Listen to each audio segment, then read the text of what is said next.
ya jangan jauh-jauh gitu, anak saya sendiri gitu yang paling kecil suka ngelihat bonekanya tuh dipotong-potong gitu. Satu daerah gitu kan, saya pulang sekitar jam 10:30 gitu, ternyata ada gangster tuh lagi bawa celurit yang kayak ringkal gitu kan. Kayak Ya itu. gitu kan. Sampai saya nyungsep itu kesolokan. Masya Allah kata saya teh, buat ngehindarin kayak gitu.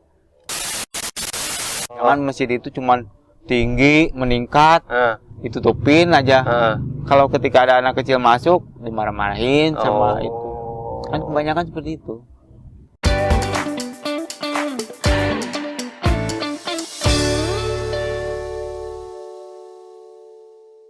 Kang, lagi ngapain Kang? Biasa ini scroll-scroll media sosial. Sekarang lagi banyak hal-hal aneh di media sosial sekarang tuh. Hal-hal aneh kumaha maksudnya teh? Biasa Kang, itu teh di media sosial lagi banyak kasus perundungan, kasus bullying sebenarnya. Banyak kasus-kasus bully di anak-anak, dari mulai anak SD ya kan, sampai yang terakhir kemarin tuh yang rame tuh soal dokter itu loh. Ya kan, yang soal dokter yang mau jadi dokter spesialis, ya kan harus mengalami perundungan, bullying dan sebagainya macamnya.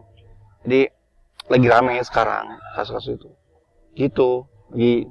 Lagi banyak lah kasus di media sosial yang semacam perundungan kayak gitu. Di tempatnya gimana? Ada kalau di tempat saya sih ya, biasanya tuh paling orang-orang yang kayak anak-anak SMP gitu pada nongkrong, terus kayak ngomongnya tuh bikin nggak enak hati lah. Kayak misalkan, lu mah kayak codot gitu kan, jalannya gimana gitu. Terus ada yang bilang, kok ini jalannya gitu amat sih ya? Kayak ke cebong yang pendek-pendek itu, apa namanya teh? Yang kayak bukan kecebong, itu monyet kecil, apa itu namanya? Kayak gitu. Kata saya teh, kok orang sekarang mau bilangnya begitu ya? Ada saya teh gitu. Gitu paling ngebully-bulinya teh gitu. Padahal itu sekolahan yang menurut saya itu sekolahan yang bisa dibilang islami lah. Kan bener. Di sekolah kejadiannya? Itu bukan tempat sekolah, jadi di lingkungan saya tuh kayak ada tempat yang kayak orang-orang tuh pada nongkrong gitu. Di sudut gang.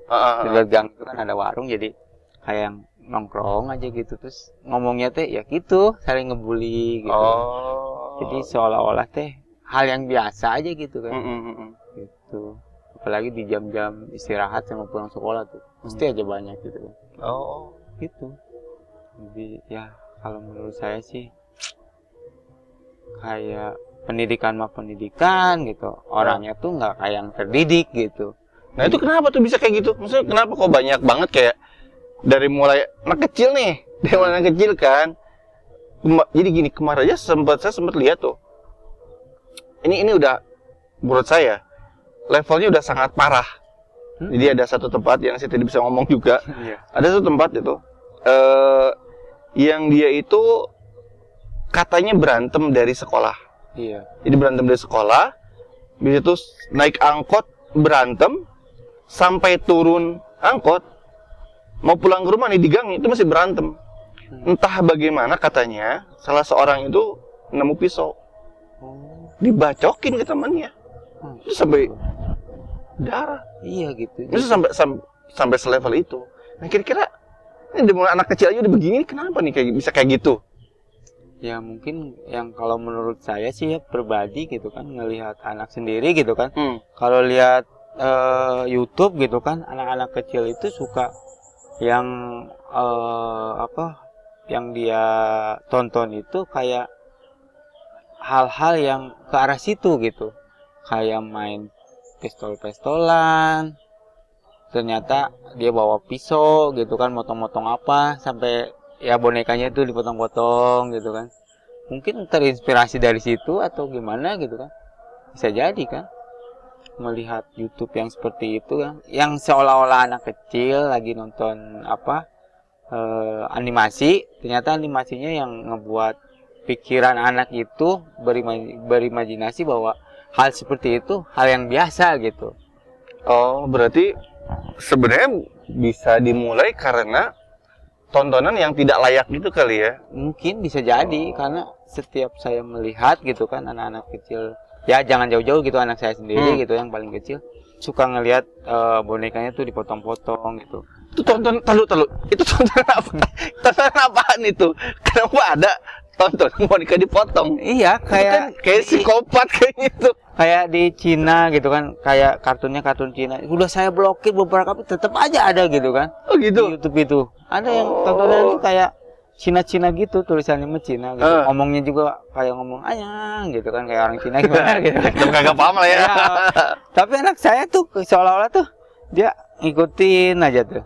Terus ketika dia nggak lagi nonton gitu kan, dia lagi main itunya kan, kayak yang kok perasaan yang pernah saya lihat gitu kan. Orang tuh misalkan bonekanya yang biasa bunyi nangis-nangis gitu, dia tolokin, dia patahin, tarikin kakinya gitu kan. Kok sampai segitunya gitu kan. Berarti imajinasinya kan bisa lebih parah dari itu. Berarti kan yang tadi anak yang sekecil itu bisa ngebunuh itu mungkin karena ada tontonan yang seperti itu juga bisa jadi gitu. Oh, bisa jadi Bang, karena ada faktor medianya itu. Karena kan ya kita nggak bisa menghindar lah dari kemajuan teknologi ya. Iya. Kalau kita zaman kecil dulu kan mana ada kita main handphone, ya kan? Kita mentok-mentok ya main bola sama teman-teman. Kalau anak zaman sekarang kan emang nggak bisa lepas dari handphone ya. Nah kecil aja sekarang udah tahu gitu kan. Main handphone pencet-pencetnya yang mana gitu kan. Padahal dia nggak bisa baca kan. Iya, tuh dia tahu sini gitu. Oh, bisa jadi dari situ juga. Jadi kan kalau menurut saya kan, kalau dulu kan kalau kita mau kumpul tuh cuman menggunakan insting gitu kan. Kumpul di mana gitu. Udah pasti jam sekian, pasti orang-orang tuh pada kumpul di sana. Ya, gitu. Kan gitu. Biasa dulu gitu. Kan gitu. Terus pas waktu udah kelihatan mau maghrib tuh ketahuan kan. Udah pada kalau di tempat saya kan orang-orang sekolah tuh udah pada pulang tuh. Oh, berarti kita juga udah pada pulang gitu kan. Kita pulang kan biasanya seperti itu gitu. Tapi di masjid masih rame gitu kan. Rame ngumpul gitu. Masih terjaga lah gitu.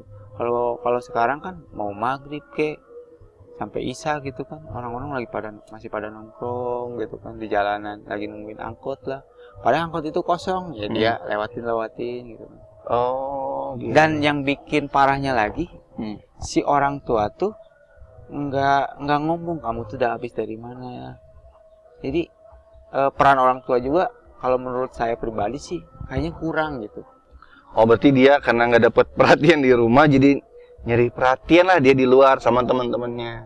Bisa jadi. Nah itu juga mungkin yang bibit-bibit ya, kalau zaman sekarang kan gangster-gangster yang anak-anak bocah gitu, yang masih SMP, yang masih SMA, kebanyakan kan kalau sekarang ya udah mulai banyak juga sih gangster-gangster SMP SMA yang beraninya keroyokan, banyakan gitu, bawa curut segala macam.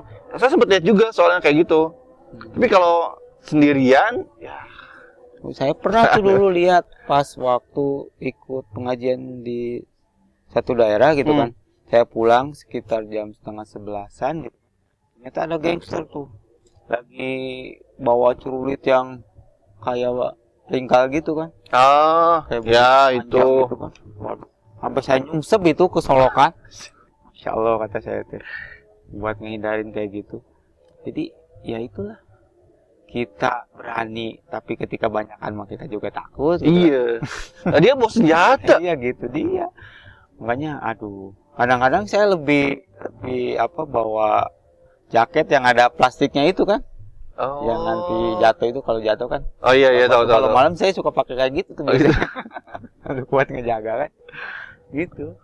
Jadi tapi kalau menurut saya sih, kalau misalkan dari pihak keluarga dia ngingetin anak-anaknya, terus dari pihak sekolah juga ngingetin, nggak hanya memberikan ilmu, tapi dia juga mengingatkan ke siswa-siswanya gitu kan. agar tidak berbuat yang kira-kira brutal atau kriminal lah gitu kan.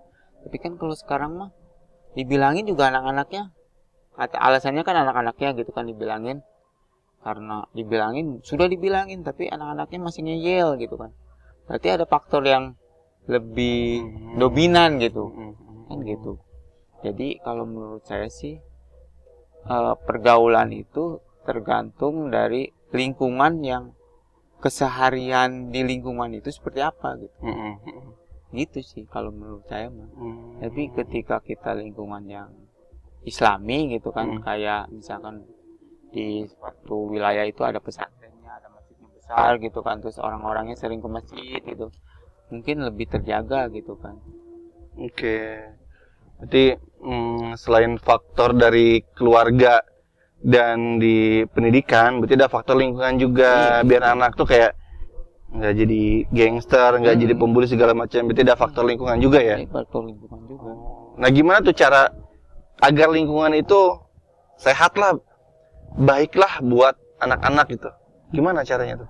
Kalau menurut saya pribadi sih ya, yang harus dilakukan itu yang pertama, orang tua itu lebih tegas ke anaknya. Kamu nggak sholat, nggak ada jatah makan malam.